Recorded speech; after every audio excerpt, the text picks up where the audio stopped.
नमो नारायण। माघ मास के पावन महात्म्य के 5वें अध्याय में आपका स्वागत है। क्या आपने कभी सोचा है कि मृत्यु के बाद यमदूत किन लोगों के पास जाने से डरते हैं? आज की कथा में हम जानेंगे यमदूतों और एक तपस्वी ब्राह्मण के बीच का वो रहस्यमय संवाद जो जीवन और मृत्यु के सत्य को उजागर करता है। वशिष्ठ जी राजा दिलीप को बताते हैं कि एक बार यमराज के दूत पृथ्वी पर विचरण कर रहे थे। तभी उनकी दृष्टि एक परम तेजस्वी ब्राह्मण पर पड़ी जो माघ की कड़कड़ाती ठंड में सूर्योदय से पूर्व नदी में स्नान कर रहा था।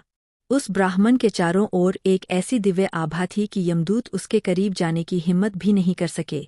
जब यमदूतों से इसका कारण पूछा गया तो उन्होंने एक बड़ा रहस्य बताया। उन्होंने कहा, जो मनुष्य माघ मास में नियमपूर्वक स्नान करता है उसके शरीर में स्वयं भगवान विष्णु का वास हो जाता है। ऐसे पुण्य आत्माओं के पास जाने का अधिकार हमें नहीं है।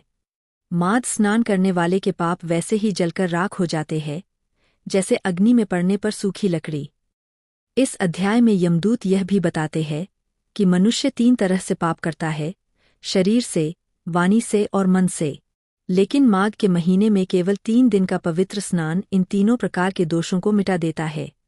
इतना ही नहीं, जो व्यक्ति इस मास में जल और तिल का दान करता है उसके पितर, पूर्वज अगर नर्क में भी हों तो उन्हें तत्काल मुक्ति मिल जाती है और वे स्वर्ग को प्रस्थान करते हैं। यमदूतों ने स्नान को 3 प्रकार का बताया है। तारों की छाया में किया गया स्नान उत्तम है। तारों के छिपने के बाद मध्यम और सूर्योदय के बाद किया गया स्नान अधम माना जाता है। इसलिए वास्तविक पुण्य की प्राप्ति के लिए भोर के समय किया गया स्नान ही सर्वश्रेष्ठ है। भक्तों, 5वां अध्याय हमें सचेत करता है कि हमारा एक छोटा सा संकल्प हमें यमराज के दंड से बचा सकता है। माघ स्नान का यह अवसर व्यर्थ न जाने दें।